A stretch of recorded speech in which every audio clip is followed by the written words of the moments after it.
কাতার ভিত্তিক আন্তর্জাতিক সংবাদ মাধ্যম আল জাজিরা সম্প্রতি rebuilding Bangladesh democracy after Sheikh Hasina শিরোনামে একটি তথ্যচিত্র প্রকাশ করেছে।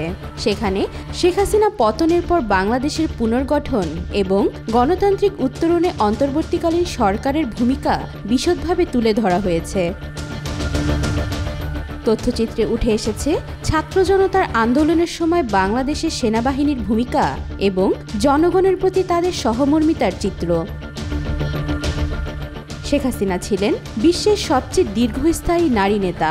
লক্ষ লক্ষ মানুষকে দারিদ্র্য থেকে মুক্ত করায় প্রশংসিত হয়েছিলেন আন্তর্জাতিকভাবে।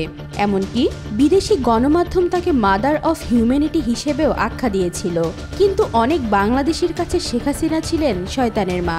There is a lot of people killed in this movement and there was the terrible experience. আমার ফ্যামিলি বিশ্বাস করেছিল আমি আসলে মারা গেছি, তারা জাস্ট আমার লাশটা চাচ্ছিল, কিন্তু আমরা আসলে আন্দোলনটাকে ফ্রন্টের দিকে এগিয়ে নিয়ে গেছি। প্রতিবেদনে উঠে আসে শেখ হাসিনার শাসন ব্যবস্থার বিরুদ্ধে বাংলাদেশের শত শত মিলিয়ন ডলার চুরির অভিযোগ রয়েছে। তার নিরাপত্তা বাহিনী হাজার হাজার মানুষকে গুম করেছে বলেও অভিযোগ রয়েছে। কেন নিল?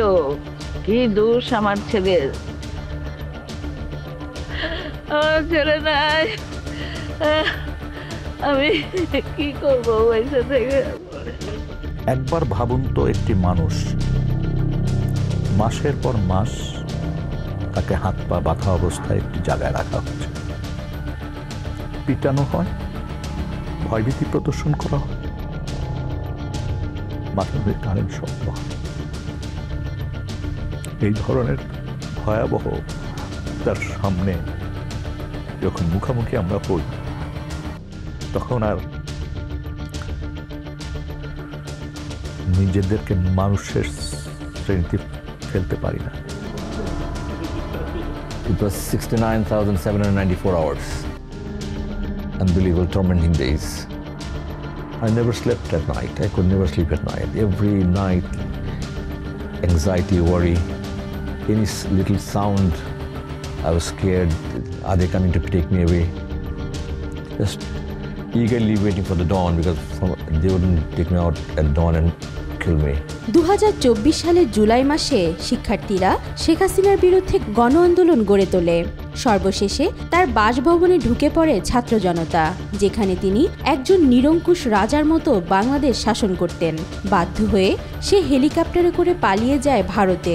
আজ শেখ হাসিনার এক সময়ের বিলাসবহুল বাসভবনটি ধ্বংসস্তূপে পরিণত হয়েছে। একই সাথে ক্ষুণ্ণ হয়েছে তার সুনামও। আল জাজিরার প্রতিবেদক অনুসন্ধান করে দেখতে পেয়েছেন কিভাবে একজন নেতা, যিনি গণতন্ত্রের প্রতীক হিসেবে সমাদৃত ছিলেন, পরবর্তীতে তিনি এমনভাবে পরিচিত হয়েছিলেন যেখানে তাকে মানুষ দানব বলে ডাকত। প্রশ্ন রাখেন, বাংলাদেশ কি শাসনের ধ্বংসস্তূপ থেকে আবার উঠে দাঁড়াতে পারবে? অনুসন্ধানের শুরুতেই আন্দোলনে নেতৃত্ব দেওয়া ঢাকা বিশ্ববিদ্যালয়ের 4 শিক্ষার্থীর সাথে কথা বলে আল জাজিরা, যারা একনায়কতন্ত্রের বিরুদ্ধে লড়াই করে জয়ী হয়েছেন। আগের দিন রাতে হলে ঘুমাতেই পারিনি ওরকম ভাবে যে আসলে পরের দিন কি হবে, আর্মি আমাদের বিট্রে করবে নাকি আর্মি বিট্রে করবে না। আসলে যদি আমাদেরকে আর্মি বিট্রে করে তাহলে হচ্ছে আমরা হেরে যাব, আমাদের আসলে তারপর আরো অনেক লাশ দেখতে হবে। আমার ফ্যামিলি বিশ্বাস করেছিল আমি আসলে মারা গেছি, তারা জাস্ট আমার লাশটা চাচ্ছিল, কিন্তু আমরা আসলে আন্দোলনটাকে ফ্রন্টের দিকে এগিয়ে নিয়ে গেছি।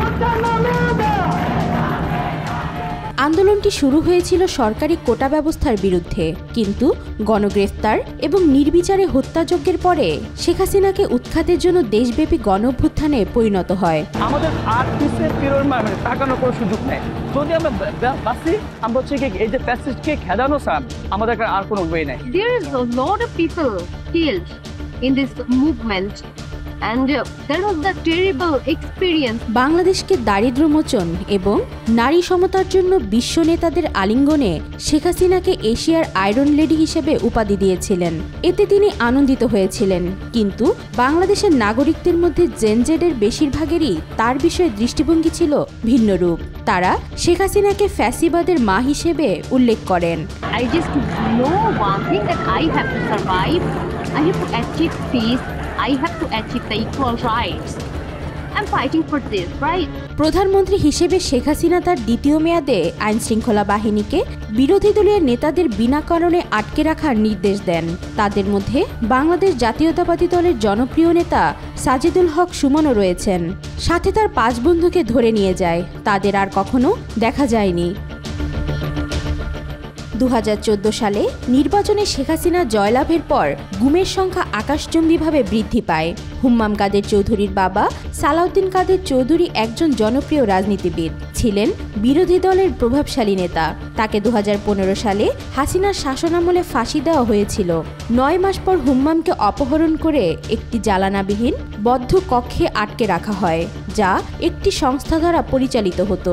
প্রতিনিয়ত তারা শেখ হাসিনার কার্যালয়ে প্রতিবেদন জমা দিত।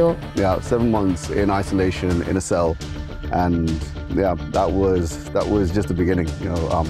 The trauma doesn't end with you coming out. I mean, it's something that kind of stays with you forever. And fortunately, I got the support that I needed from these guys here, other survivors, other families that still waiting for their loved ones to come back. Sheikh Hasina পালিয়ে যাওয়ার পরের দিনগুলোতে জোরপূর্বক গুমের শিকারীদের মধ্যে কয়েকজনকে হঠাৎ করে ছেড়ে দেওয়া হয়। 8 বছর ভয়াবহ আয়নাঘরে আটকে থাকার পর 7 আগস্ট সাবেক সেনা কর্মকর্তা আব্দুল্লাহি আমান আজমিকে রাস্তায় ফেলে দেওয়া হয়। আমান আজমি বলেন, অবিশ্বাস্য যন্ত্রণাদায়ক দিনগুলো, আমি রাতে কখনো ঘুমাতে পারতাম না। প্রতি রাত কেটেছে উদ্বেগ, দুশ্চিন্তায়। It was 69,794 hours. Unbelievable, tormenting days. I never slept at night. I could never sleep at night. Every night, anxiety, worry, any little sound, I was scared. Are they coming to take me away? Just eagerly waiting for the dawn, because they wouldn't take me out at dawn and kill me. একসময় বাংলাদেশ সেনাবাহিনীর একজন সম্মানিত brigadier general হিসেবে দায়িত্ব পালন করা হলেও 2009 সালে তাকে কোনো ব্যাখ্যা বা কারণ ছাড়াই বরখাস্ত করা হয়। এর 7 বছর পর কোনো কারণ ছাড়াই তাকে গুম করা হয়। You are not allowed to talk to anybody. Every time just handcuffed, blindfolded, the mask on. The doors and windows are all closed and black painted. I did not see natural light, no sun, no moon, sky, cloud, nothing. অবশেষে সে বুঝতে পেরেছিলেন তাকে কোথায় আটকে রাখা হয়েছে। It was 69,794 hours. Unbelievable, tormenting days. I never slept at night. I could never sleep at night. Every night, anxiety, worry, any little sound, I was scared. Are they coming to take me away? Just eagerly waiting for the dawn, because they wouldn't take me out at dawn and kill me. তার আকস্মিক মুক্তি তাকে তার পরিবারের কাছে ফিরিয়ে দেয়। তিনি দেখতে পান সর্বশেষ দেখে যাওয়া শিশুদের ও তার পরিবারের সদস্যদের। তিনি বলেন, আমার খারাপ লাগে আমি তাদের বেড়ে ওঠা দেখতে পারিনি। They put me in joint interrogation cell. This cell is in case any armed forces personnel gets involved in any serious crime and which cannot be proved in normal investigation. They are sent there for interrogation, if need be torture, and find out the truth. One was almost 10, another was 11 and a half. I feel so bad that I couldn't see them growing up. The worst thing that has happened is I lost my mother. She was not my mother, she was my best friend in my life. এই গুমগুলো BNP সহ বিরোধী দলগুলোকে চূর্ণ বিচূর্ণ করতে সাহায্য করেছিল। 2018 সালে বেগম খালেদা জিয়াকে সরকার কারাদণ্ড দেয়, যাকে অনেকে মিথ্যা অভিযোগ বলে অভিহিত করেন। Anyone who opposed Sheikh Hasina would be seen as not only an anti-national or an anti-state element, but a terrorist, and be branded as that. Not only would they be prevented from operating politically, but they couldn't operate their businesses, they couldn't conduct their professions, their family members couldn't work, they would be smeared, they would be intimidated. আইনজীবী রাজন ব্যাপারী খালেদা জিয়া বিচারের ত্রুটিগুলো তুলে ধরে একটি বই প্রকাশে সহায়তা করেছিলেন। এটি প্রকাশের পরের দিন তাকে বন্দুকের মুখে রাস্তা থেকে গুম করা হয়। পিক করে পিছন থেকে এসে এইভাবে ধরে এন্ড কোমরে বেল্টে ধরে গান বের করে সাথে সাথে আমাকে কালো কাপড় দিয়ে মুখটা ঢেকে ফেলে। আমি চিৎকার করি। তাকে ঘন্টার পর ঘন্টা গাড়ি চালিয়ে নিয়ে যাওয়া হয়েছিল। কোথায় নিয়ে যাওয়া হচ্ছে কিছুই বুঝতে পারেননি তিনি। আমি তাদেরকে বলতে থাকি যে আমি একজন আইনজীবী, আপনারা কারা, আপনাদের আইডেন্টিটি কি, আমাকে কেন এইভাবে তুলে নিচ্ছেন। তারা কোনো উত্তর দেয় না। আমাকে যখন গাড়িতে তোলা হয়, তোলার পরে আমাকে পিস্তলের বাট দিয়ে আমাকে মাথায় আঘাত করা হয়। তখন আমি আমার পিছনের দিকে আমাকে ফেটে যায়। তাকে একটি ঘরে নিয়ে যাওয়া হয়, সেখানে চোখ বেঁধে রাখা হয় তাকে।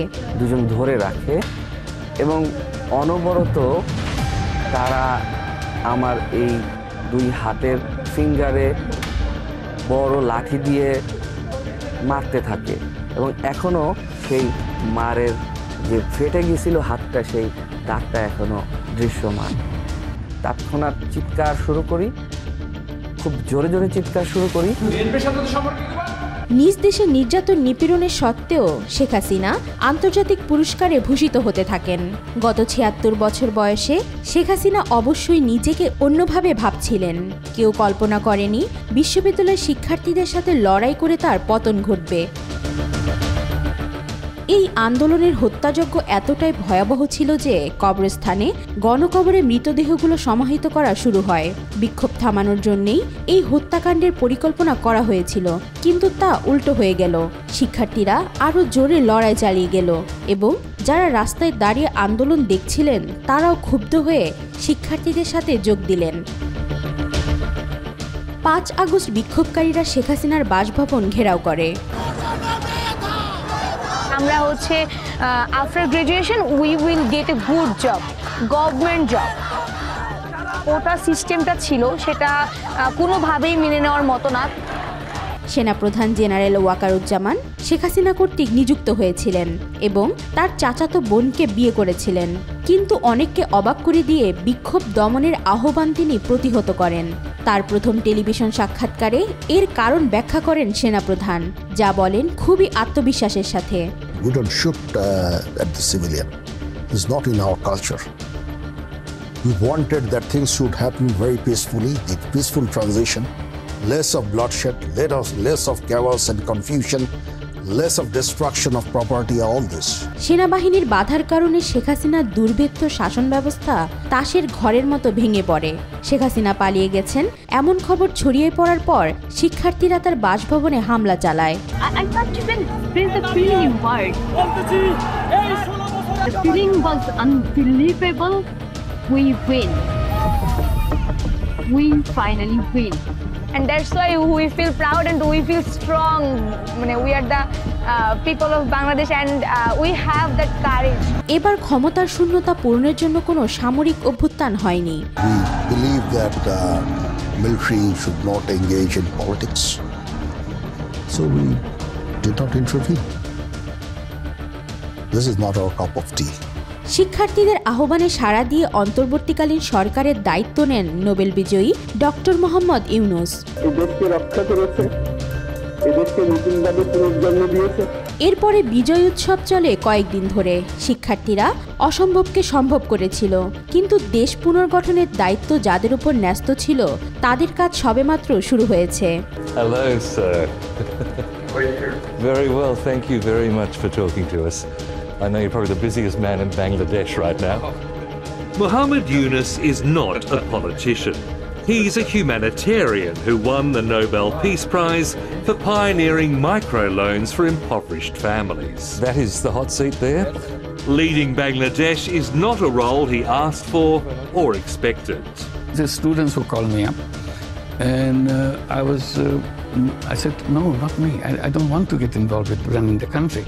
You're much capable people in Bangladesh. You find them out. I don't know. Everybody says you have to be there. 2006 সালে নোবেল পাওয়ার পর থেকে শেখ হাসিনা ডক্টর ইউনূসের প্রতি অত্যাধিক ঘৃণা প্রকাশ করতে শুরু করেন।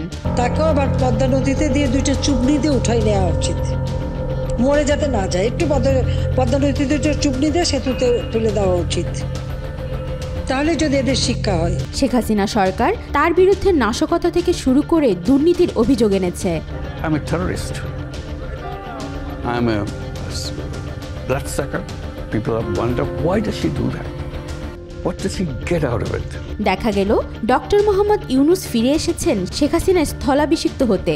84 বছর বয়সে অন্তর্বর্তীকালীন সরকারের প্রধান উপদেষ্টা হিসেবে শপথ গ্রহণ করেন ডক্টর মোহাম্মদ ইউনুস। বেছে নেন মন্ত্রিপরিষদ, যার মধ্যে ছিলেন কয়েকদিন আগে গ্রেফতার হয়ে মারধরের শিকার হওয়া নাহিদ ইসলাম। প্রতিবেদনে দীর্ঘ সময় আওয়ামী লীগ সরকারের পাচার করা টাকার পরিমাণ তুলে ধরা হয়, যেখানে বলা হয়েছে সরকারের মন্ত্রী ও ঘনিষ্ঠজনের প্রতি বছরে $16 বিলিয়ন অর্থ পাচার করেছে। 48 বিলিয়ন রিজার্ভ থেকে নেমে এসেছে $18 বিলিয়ন। এমন পরিস্থিতি হয়েছে এই বিপ্লব না থাকলেও শেখ হাসিনা সরকারের পতন হতে পারত। আরও বলা হয় রাষ্ট্রের পুরো ব্যাংকিং ব্যবস্থা ধ্বংস করা হয়েছে, শুধু নিয়ন্ত্রণের জন্য নয়, নিয়ন্ত্রণের পাশাপাশি ডাকাতি করার জন্য। কারণ টাকাগুলো দেশ থেকে বিদেশে নিয়ে যাওয়া হতো, এটাই ছিল তাদের মূল মন্ত্র। বেশিরভাগ অর্থ লন্ডন সহ অন্যান্য দেশের বিলাসবহুল সম্পত্তিতে পরিণত করা হয়েছিল, যেখানে শেখ হাসিনার মন্ত্রীরা সম্পত্তির ধনকুবে পরিণত হয়েছিলেন। ইনভেস্টিগেশন টিম লন্ডন থেকে দুবাই, সিঙ্গাপুর এবং নিউ ইয়র্ক পর্যন্ত হাসিনার ঘনিষ্ঠদের মালিকানাধীন সম্পত্তির খোঁজ পেয়েছেন। আল জাজিরা শেখ হাসিনার ছোট বোন শেখ রেহানার মেয়ে টিউলিপ সিদ্দিকের দুর্নীতির তথ্য তুলে ধরেন। জানায় টিউলিপ সিদ্দিক শেখ হাসিনার দল আওয়ামী লীগের হয়ে ইউরোপীয় লবিস্ট হিসেবে কাজ করতেন। ফেব্রুয়ারিতে সামরিক গোয়েন্দা সংস্থা দ্বারা পরিচালিত কুখ্যাত আয়নাঘর পরিদর্শনে যান ডক্টর মোহাম্মদ ইউনুস। আব্দুল্লাহিল আমান আজমি দেখিয়েছেন 8 বছর ধরে তাকে কোথায় অবৈধভাবে আটকে রাখা হয়েছিল।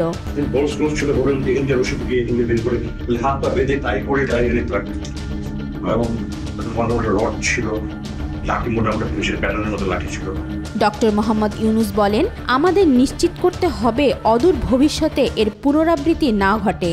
তিনি চান দায়ীরা শাস্তির আওতায় আসুক, যত বড় ক্ষমতাশীল বা পদমর্যাদারই হোক। জানান 22 জন উচ্চ পদস্থ কর্মকর্তা, যাদের মধ্যে মেজর জেনারেল রয়েছেন, তাদের পাসপোর্ট জব্দ করা হয়েছে। We have to make sure that it's not repeated in future.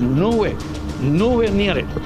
This is the worst ever in the whole world possible. বর্তমানে ইউনুস সরকারের চ্যালেঞ্জগুলোকেও তুলে ধরা হয় আল জাজিরার প্রতিবেদনে। সেখানে বলা হয় আইন প্রয়োগকারী সংস্থার কিছু লোক খুব একটা কাজ করছে না।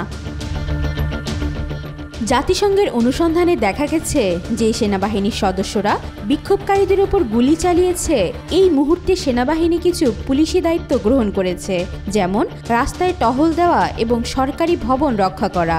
Chief of staff general Wakeruzzaman বলেছেন, এই দায়িত্ব সেনাবাহিনী চায় না, পুলিশ সঠিকভাবে কাজ করছে না, এটি একটি বিশাল শূন্যতা। We are not trained for this. This is a challenge since civil administration is not properly functioning, I must say. The police is not properly functioning. So it's a huge void, huge task. সর্বশেষ আল জাজিরার প্রতিবেদনে দেখানো হয় গুলিস্তানে আওয়ামী লীগের কার্যালয়। বিক্ষোভকারীদের দ্বারা ভাঙচুরের পর দলটির সদর দপ্তর জনশূন্য। মনে হচ্ছে লুণ্ঠন এবং গণহত্যার প্রতিবাদে সকলে ঝাঁপিয়ে পড়েছে। এরপরও শেখ হাসিনার একমাত্র শক্তিশালী সমর্থক ভারত। প্রতিবেশী দেশটি তাকে আশ্রয়ই দেয়নি, বরং মানবতাবিরোধী অপরাধের জন্য তাকে পদার্পণের জন্য বাংলাদেশ সরকারের দাবি উপেক্ষা করেছে। As long as she is away, people of Bangladesh, every one of them will feel that justice is not done. Al Jazeera বলছে, শেখ হাসিনা উৎখাতের পর ভারতীয় সংবাদ মাধ্যম, সোশ্যাল মিডিয়া বাংলাদেশকে নিয়ে নিন্দা জানাচ্ছে, দাবি করে আসছে সংখ্যালঘুরা শঙ্কার মধ্যে বসবাস করছে, যার সত্যতা নেই। যা ঘটেছে তার বেশিরভাগই রাজনৈতিক প্রতিশোধ বলে মনে করা হচ্ছে। তথ্যচিত্রে উঠে এসেছে ছাত্র জনতার আন্দোলনের সময় বাংলাদেশ সেনাবাহিনীর ভূমিকা এবং জনগণের প্রতি তাদের সহমর্মিতার চিত্র। সেনাবাহিনীর ভূমিকা বিশেষভাবে প্রশংসিত হয় আন্দোলনকারীদের পাশে দাঁড়ানোর জন্য। সেনাপ্রধান জানান, বাংলাদেশ সেনাবাহিনী দেশের মানুষের বিরুদ্ধে যেতে পারে না। We believe that military should not engage in politics. So we did not intervene. This is not our cup of tea. সেনাবাহিনীর প্রধান সাক্ষাৎকারে বলেন, আমরা নাগরিকদের দিকে গুলি চালাই না, এটা আমাদের সংস্কৃতির অংশ নয়। আমরা চেয়েছি সবকিছু হোক শান্তিপূর্ণভাবে, কম রক্তপাত, কম বিশৃঙ্খলা, কম ধ্বংসের মধ্য দিয়ে যেন শান্তিপূর্ণভাবে ক্ষমতা পরিবর্তন হয়। We don't shoot at the civilian. It's not in our culture. We wanted that things should happen very peacefully, the peaceful transition, less of bloodshed, less of chaos and confusion, less of destruction of property, all this. তথ্যচিত্রে অন্তর্বর্তীকালীন সরকারের প্রধান উপদেষ্টা নোবেলজয়ী doctor Mohammad ইউনূসের নেতৃত্বের ভূয়সী প্রশংসা করা হয়। সেখানে তুলে ধরা হয় কিভাবে শেখ হাসিনার শাসনামলে রাষ্ট্রযন্ত্রকে ব্যবহার করে বিরোধী মত ও মতাদর্শকে দমন করা হয়েছে। তথ্যচিত্রে আরও দেখা যায় কিভাবে আইনশৃঙ্খলা রক্ষা বাহিনী, পুলিশ, র্যাব এবং অন্যান্য সংস্থাকে ব্যবহার করে হত্যা, গুম ও নির্যাতনের মতো বিরোধী রাজনৈতিক শক্তিকে নির্মূলের চেষ্টা করা হয়েছে। একটি রাষ্ট্রযন্ত্র কিভাবে জনগণের বিরুদ্ধে ব্যবহৃত হয়েছে তার স্পষ্ট চিত্র উঠে এসেছে আল জাজিরার প্রতিবেদনে। এছাড়া তথ্যচিত্রে ডক্টর মোহাম্মদ ইউনূসের বলিষ্ঠ নেতৃত্ব এবং অন্তর্বর্তীকালীন সরকার পরিচালনার চিত্র দেখানো হয়, যেখানে গুম খুনের বিচার প্রক্রিয়া শক্ত হাতে এগিয়ে নেওয়া হচ্ছে। জনগণের আস্থা ফিরিয়ে আনার লড়াইয়ে তার সাহসিকতাও সেখানে বিশেষভাবে আলোচিত হয়েছে। ওয়াহিদা পারভিন, আজকাল।